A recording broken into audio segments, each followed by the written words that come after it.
he saying? So dude came over. He's just literally like, "So you fishing? Are you fishing? You catch anything?" Yep.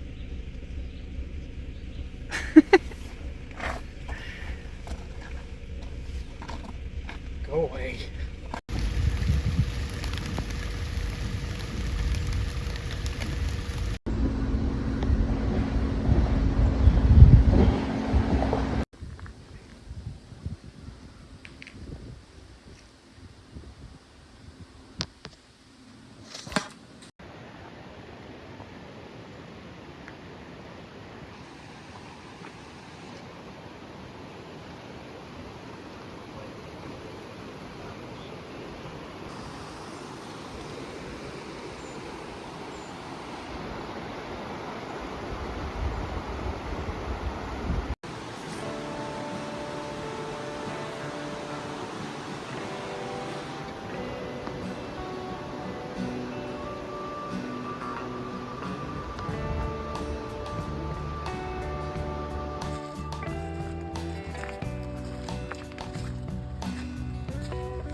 To the next spot.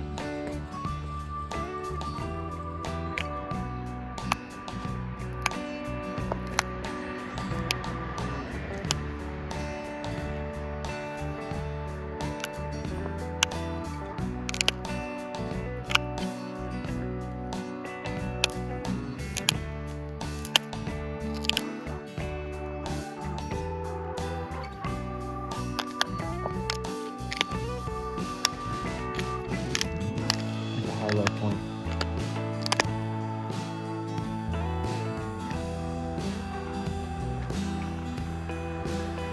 From the flake. And then record this.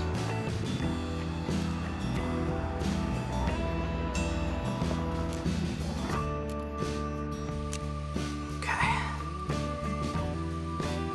Now that is all hafted. Really beautiful point. This is the atlatl thrower. Hooks into the back of the spear and you launch it. That.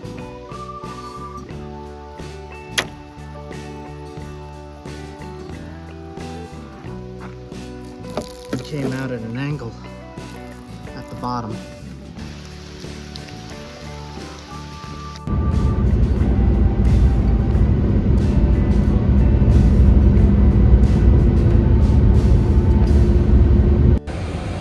So I just had seltzer water explode all over me and caused chaos.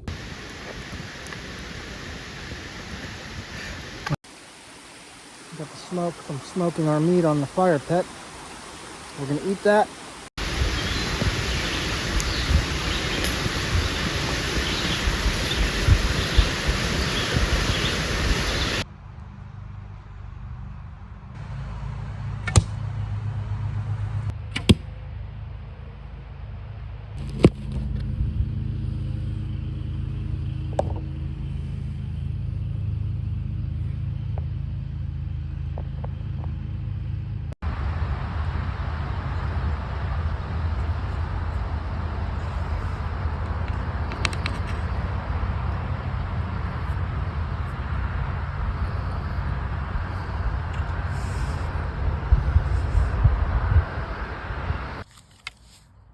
Looks awesome. Awesome. Arrowheads and knives, and spear points.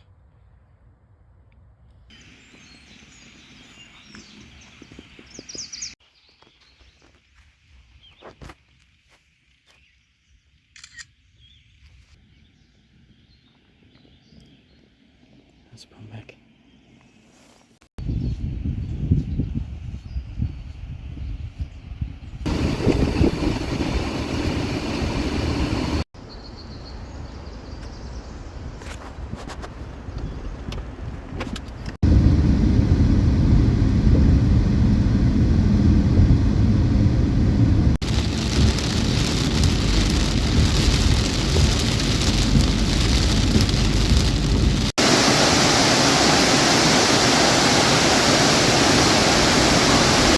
this is about 3/4 of a mile to get to this spot.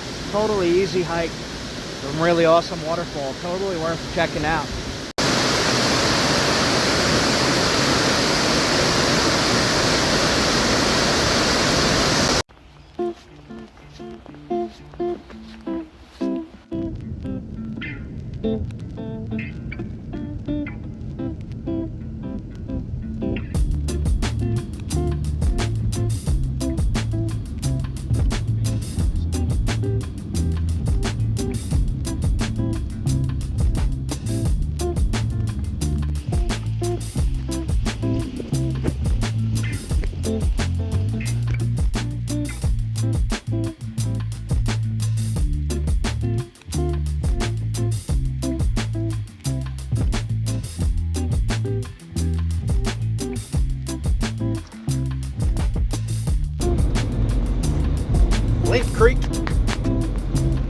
Flint Creek just popped up.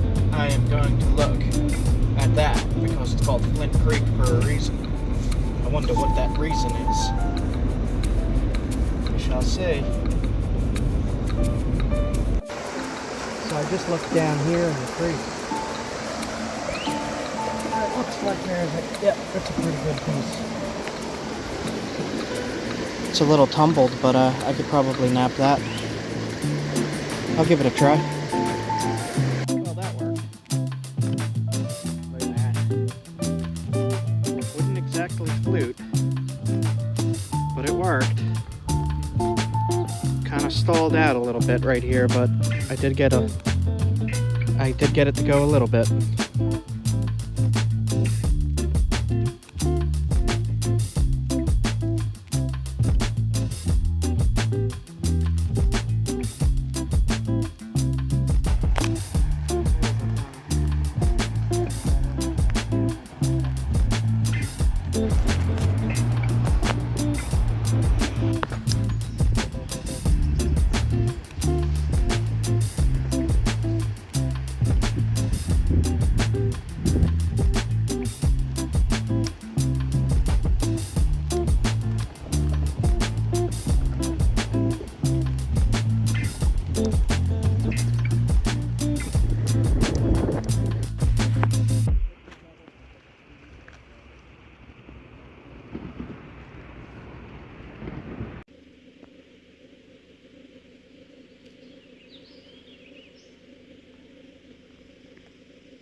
What's that? Flint. You found more chert? Yep. In the gravel here? Yep. I made a little, it's not very good, it doesn't fly very straight, but it's good for just playing around with. It's a short dart wrapped with sinew and some cruddy fletchings. Didn't want to be hiking in the woods in the dark, but like it's pitch black out there. Look at that. Look how dark. Can you see that? I don't know. You probably just see reflections. Parked at a horse camp. So, okay. See you guys in the morning. I'm going to crawl in the back and try to sleep. The car's kind of slanted a little bit, so I don't know. I might be like rolling into the door all night long. We'll see. Man, I'm tired. Okay, have a good one, guys. Alright, night one. In the car tonight. It's 1 in the morning and we just got to the camp. We got these cool things for the window to keep the bugs out. It's really tight over the window. So no creepy crawlies coming in. Anyway, I'm exhausted. I just drove like, I don't even know, many hours. I gotta go to sleep. Good night.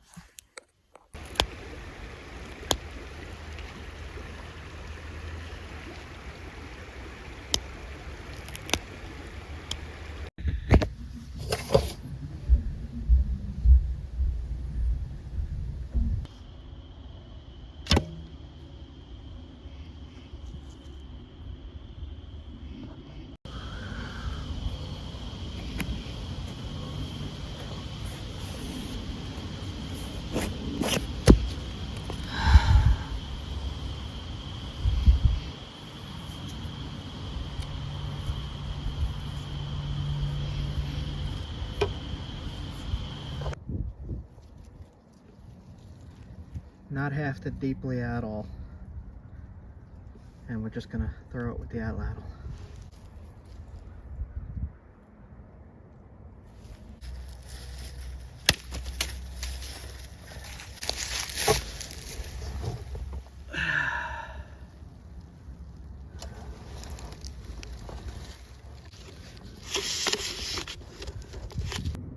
Tip is still razor sharp.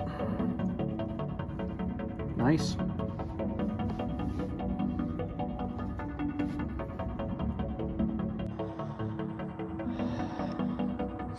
Let's wait for some people to come in.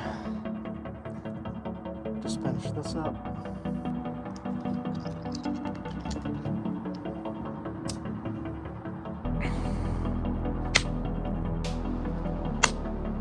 Ow.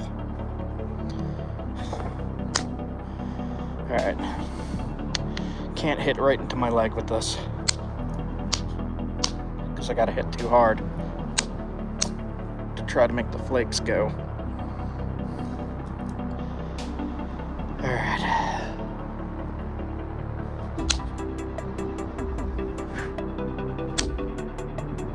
Ouch, man. You know what? Let me hold it with the leather.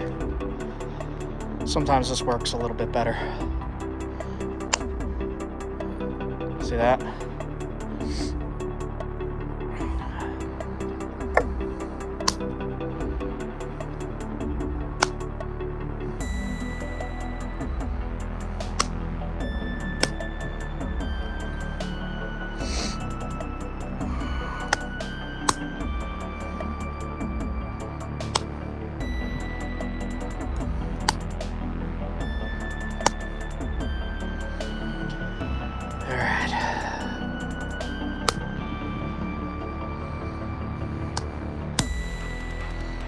Using a really small billet to try to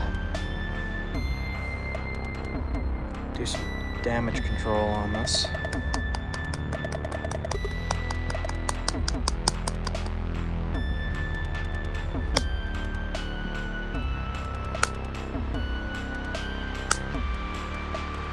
It's got a rough spot in here. I just went through it.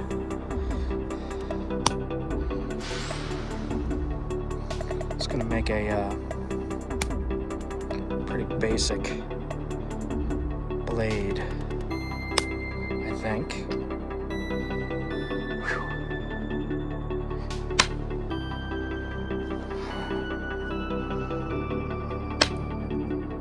That just does not want to go. I hate when that happens.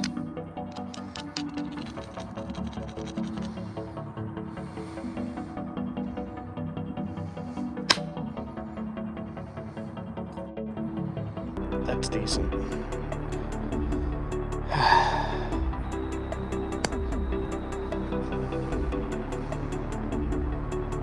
Alright. That's looking pretty good.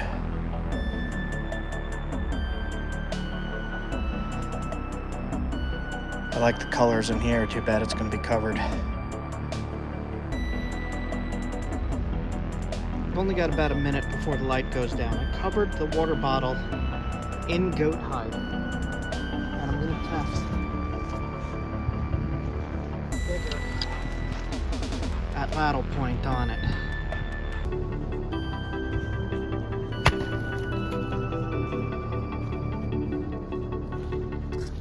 Throw.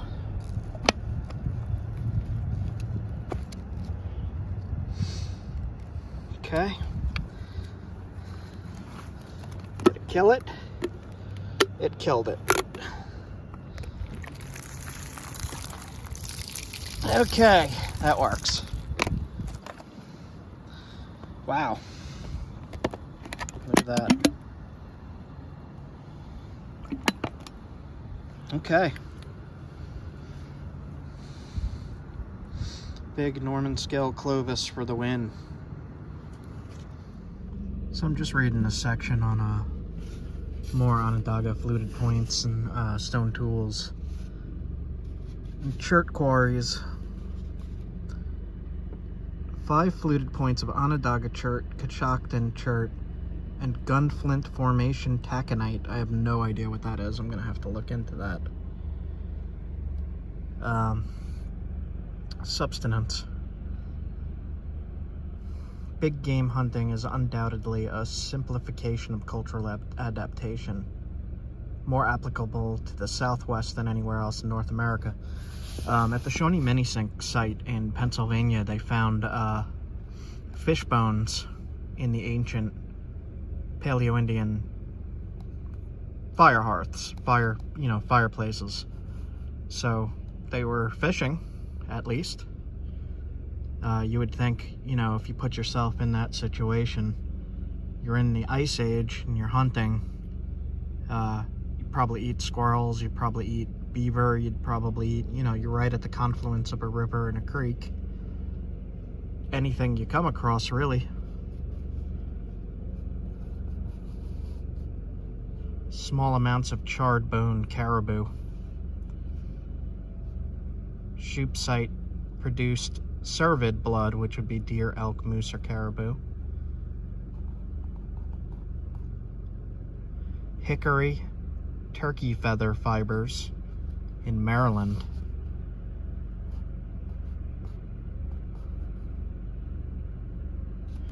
The absence of seed processing and specialized woodworking tools in Pennsylvania. I don't know why it says that, because at the Shawnee Minisink site, most of the end scrapers like that were used on wood. So that would be woodworking tools, and the majority of the tools found at that site were scrapers. Dalton adds.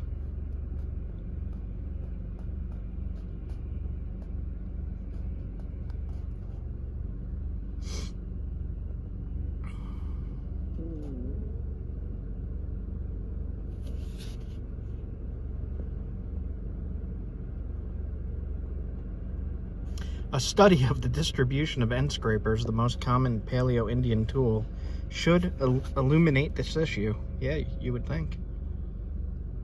Hide preparation. However, they have argued at Shoop and Minisink they were woodworking tools. There it is. Okay.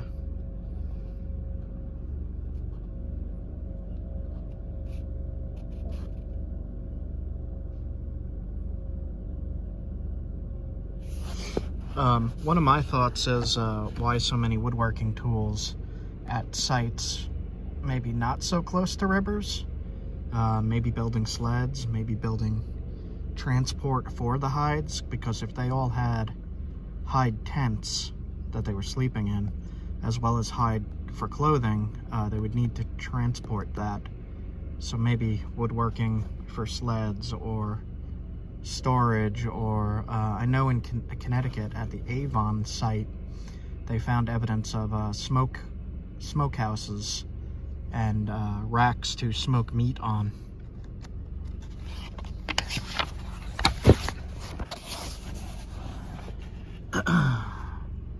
This is a really good book. This book is Ice Age Peoples of Pennsylvania. And I actually got this at the Meadowcroft Rock Shelter a long time ago. The book has been in my car, so it's got stains all over it. But really good book if you get your hands on that. I got this drawing in the car. I test that. It's a pretty big point. This is Norman scale Chert. Should build myself a mini fluting jig to run with the thin flakes easier. Let me give this a test later. Alright. I'm just kind of skimming the tools and pondering some of the issues in archaeology and what needs to be studied, because I don't know why they're not.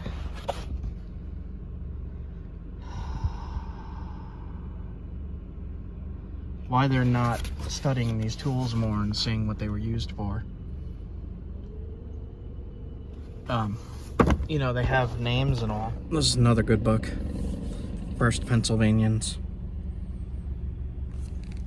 The Archaeology of Native Americans in Pennsylvania by Kurt Carr and Roger Muller.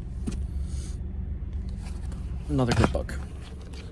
It also covers like the archaic period, but it has a big section on paleo. So, good book to get. All right, just doing a little thinking here on paleo sites and materials. As usual, I found a book on New Hampshire, so that should be interesting. I haven't looked at it yet. All right, guys. Mess around with my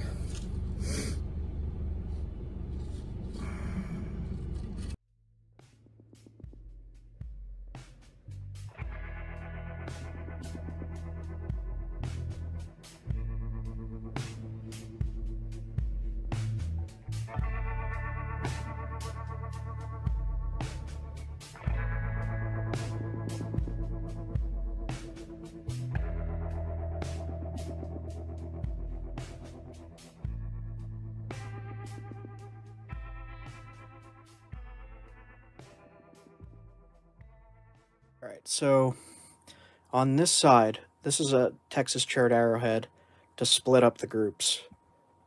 Just plain raw Texas Chert in the middle. On the left is Canadian Onondaga. This was sent to me by Ontario Rockhound, and I napped quite a few things from it, but this is all I have available to show at the moment. It has white limestone banding with a blue-gray chert. It is kind of hard to nap. Most of the Onondaga New York stuff is kind of hard to nap. Some pieces nap really well. Other pieces not so much. And I'm just going to show these. You can see the limestone in the base there.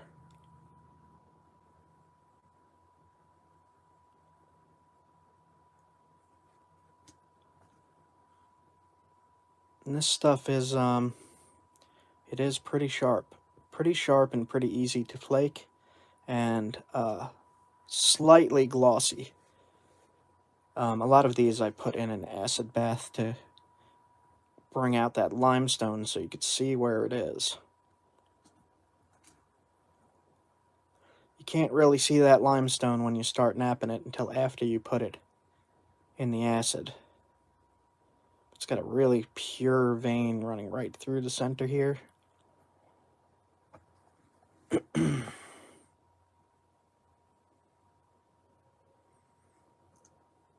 This one, I kind of messed up on. So I just kind of made it a little drill thingy. But the reason I messed up on it, I didn't realize what was going on until after the acid bath. And you see how much limestone is in that. And the pieces I had to work with after I busted it all apart weren't very big. I did get two nice big blades out of it. One of them went to the Mohegans, and the other one I sold. Okay, so to the left of the Texas Chert, Canadian Onondaga Chert. To the right is New York Onondaga Chert. The very little that I found, it seems to be glossier in most cases. It has different fossils, and the limestone does not come out as much. There's a little bit right there.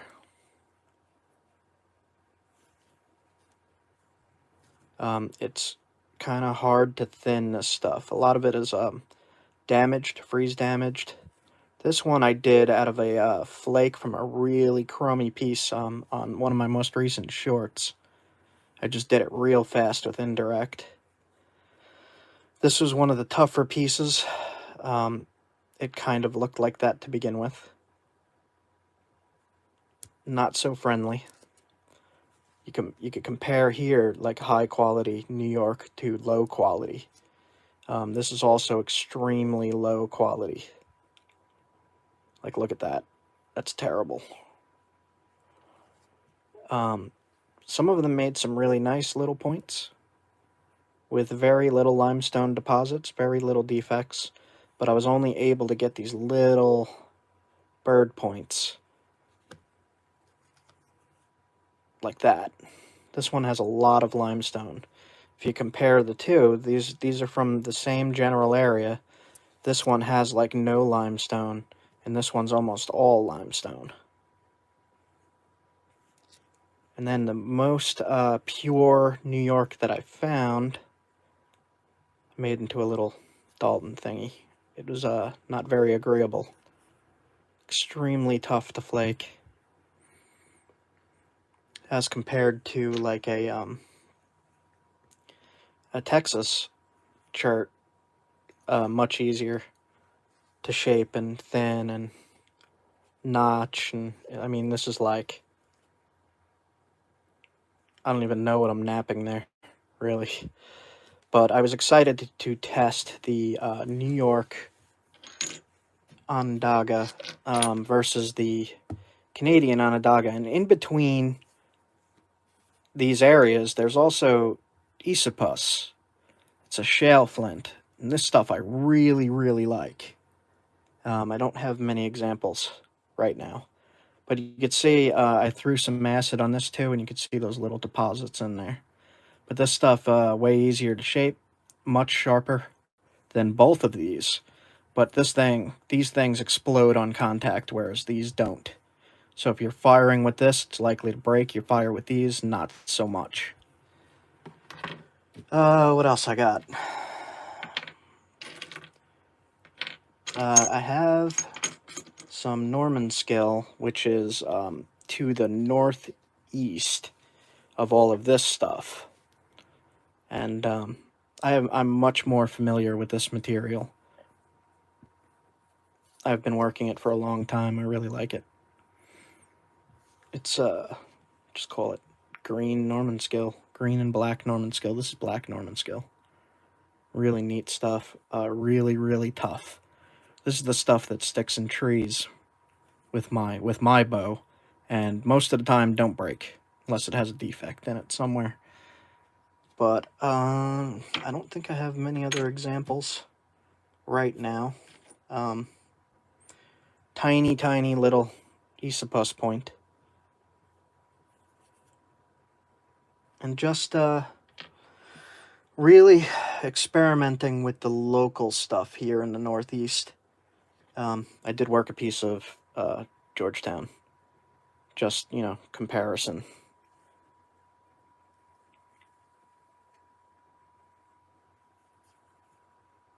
Pretty thin, really nice.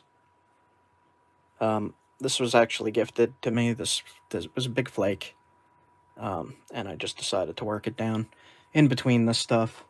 I don't really have too much else here. I have some more Texas stuff that I messed around with. Really still like Texas. Texas is almost as tough. If it's raw Texas, it's almost as tough as the Canadian stuff here. And this is a little more likely to break if you hit something than these. But the flakes show up better on these. Just figured I would go live for a little bit here, not very long. Just look at some of my things I've been messing with. Norman skill. I have this blade, which is kind of weird.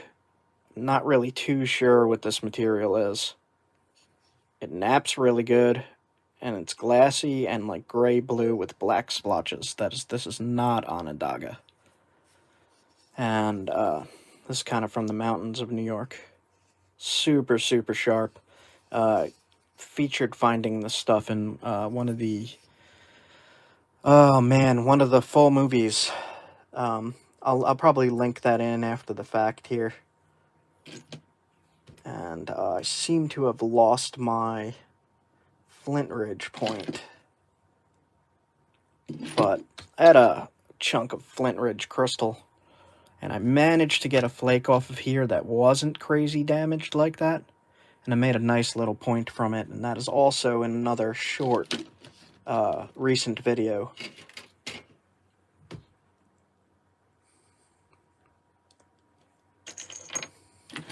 Yeah, I don't see it. The only thing I have left to show is another Texas point from a flake. Couldn't get the flakes to run across this dip, but it still makes a nice point, I think. I like it. Anyway. Just wanted to chime in here since I haven't been around so much. Let's see, do I have anything else at all?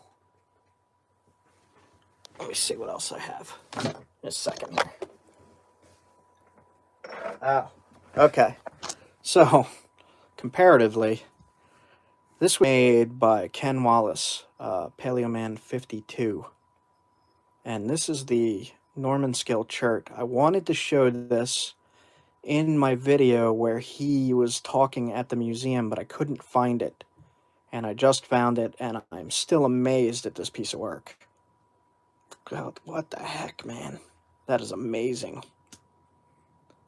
And to be able to get the flakes to show up like that on Norman scale is a crazy feat. I'm very impressed with this thing. Look at that. And I do actually have something to compare here that I can show. I have these casts of Norman scale artifacts from the Sugarloaf site. Just for, you know, comparison of ancient work and modern work, which is really what I'm very interested in. This is a Norman scale fluted point.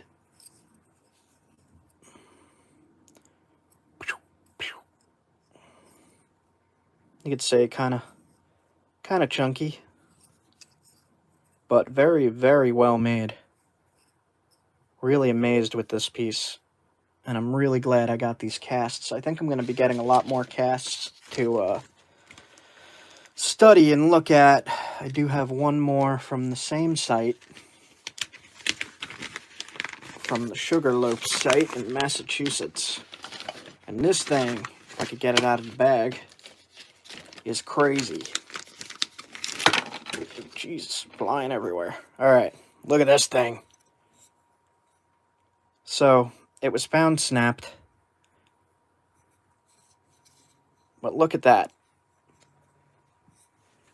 So, what I see here is extremely high quality Norman scale. This is like really glossy, glassy stuff.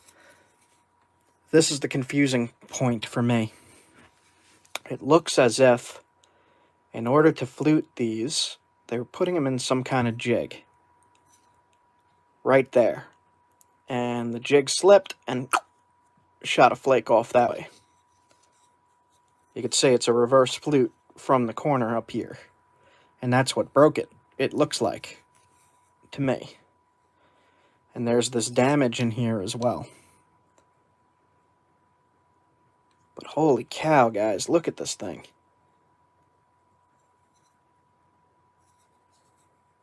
Wow! I don't often pull it out to look at it, so I'm kind of... Look at that. Norman scale often does have that kind of crummy crud in it that makes things hang up. You can see the flute on this side hung up right in that junk. But I would like to get, if they have it all, Onondaga casts of stuff like that, because this is all I managed from New York stuff. Like, this is the best I managed from New York stuff. From Canada stuff, I was able to make something similar to this. Nowhere near as nice as that, but similar. But man, if anybody knows of,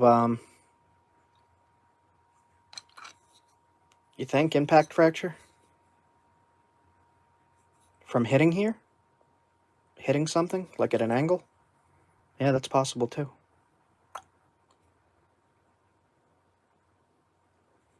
Just strange, man.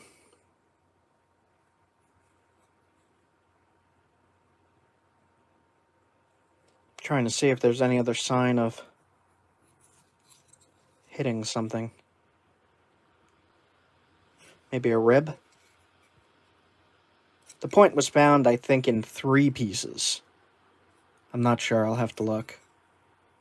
I only see one crack here, though.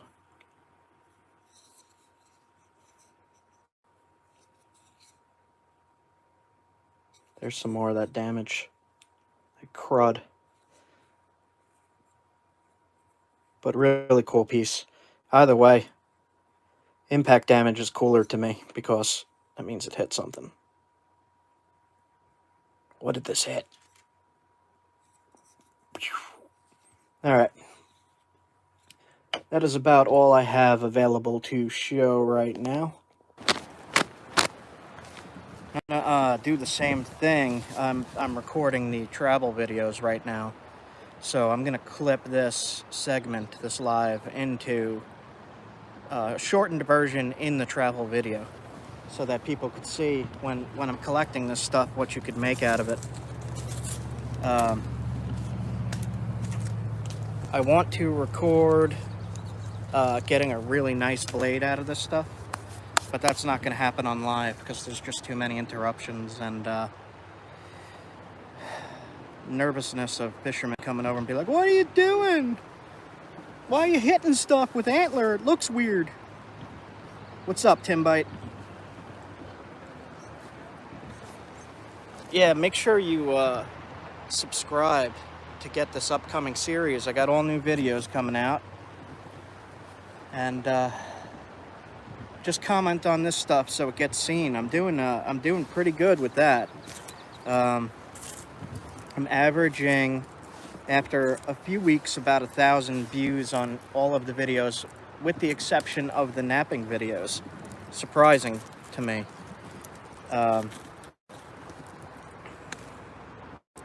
Chips. All right. Thumbs up, folks. It's free. Yep. And if you're not subbed, sub. You get more videos like this. I hop on live kind of randomly, and if you're not subbed, you won't get notified of that at all. You'll probably never even see it. Oh yeah, hit that bell icon. Yeah, there's also a bell icon somewhere that you hit all notifications, and then it'll alert you whenever I come on live or upload the travel videos or even shorts, I believe. I've been doing some shorts here and there of just showing what this stuff is capable of. Alright guys, I think I'm gonna try to fish a little more and then get back on the road. I needed a break from driving. I'm exhausted.